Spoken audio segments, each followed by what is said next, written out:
Good evening. My distinguished colleagues on the dais uh, and colleagues here in the auditorium.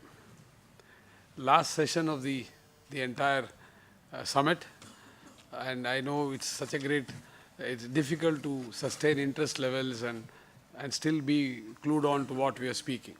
So I promise I'll not take too much of time, and I'll try and stick to my timelines and try and set the context for this whole discussion, so that enough space is given to my colleagues, speakers here, who can actually come and fill in instead of repeating most of the points. Mr. Singh actually stressed upon the broad indicators of what the unorganized sector is all about, 94%, and how much are actually have formal vocational training, how many are actually illiterate. See, one of the things that I would like to stress on when you talk about people working in the unorganized sector, basically our unorganized sector, most of the people are employed in three broad sectors: agriculture, a bit of manufacturing, and construction. These are the three sectors which attract a wide range of unorganized. They are in the unorganized sector mostly, and most of them who join in are people who come from the very poor and the needy sections of the society.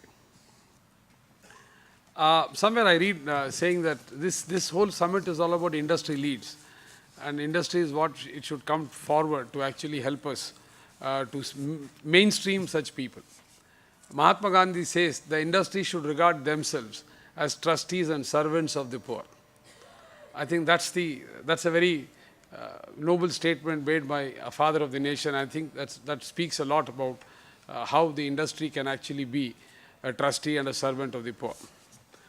See, one critical factor when you're looking at such people getting into the unorganized sector is they have a very weak cognitive skills. So how do we bridge that cognitive skills is very important. While we actually start giving them vocational skills, the cognitive skills are very weak, and we need to work, and therefore some form of formal education is very, very important to go along with the vocational skills. Otherwise it becomes difficult to bridge the gap. While some of the characteristics of the unorganized sector labor market is what Dr. Singh talked about, a few things that we experience as we see when these people get into these sectors is that the long working hours, poor wages, low productivity, a lot of part-time and seasonal employment. Most of them are low-skilled or semi-skilled at best, and there is no standardization of actually imparting the skill education to them. These are some of the characteristics if you look at this kind of an unorganized labor market. So skill development providers, vocational training providers, the industry will have to recognize these characteristics of the labor market. And therefore the challenges come. Weak cognitive skills, therefore high degree of illiteracy, therefore weak cognitive skills. Widespread people, as India is a large country, we all know. Mobilizing these candidates to our training centers is a big challenge. Building customized training programs to actually make them skilled as well as pick up some cognitive knowledge, skills is equally important when you actually start doing this, and therefore customizing training programs is a big challenge. One of the things that is absent in today when Mr. Singh talked about assessment and certification, infrastructure and mechanisms. There is no mechanism so far to recognize prior learning. Most of these people actually they have some prior learning, they do something, and we need to have a mechanism to recognize the prior learning, which is where the assessment and certification mechanism should actually be put in place.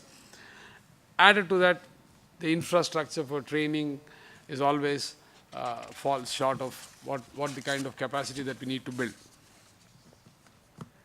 And therefore, if you look at as a training provider, the broad challenges that we face, and we continue to keep working, innovating in the ways that we reach people, is the mobilization activities, where we have to bring these people, the right people in the classroom to actually impart the right knowledge and skill. And therefore, trying to link their training with the industry so that they actually can further their skilling through on-the-job programs. So a lot of apprenticeship and semi-apprenticeship programs that we need to build with the industry for them to complete the skill learning. As I said, certification, assessment, recognition of prior learning becomes very important when you actually bring them to the classroom. And finally, industry taking the lead and we working very closely with the industry to actually give them employment, make them employable and give them employment, and therefore work towards a differential wage structure between the person who is skilled and person who is not skilled.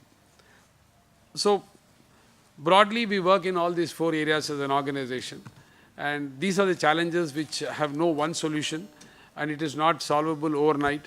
I think it's a question of time, effort, and a continuous engagement with the community, as well as with the industry, as well as with ourselves, to create the entire, create strengths in each step of the value chain is what will help us to come closer and bring the unemployed as well as the unorganized sector into the mainstream employment. Thank you.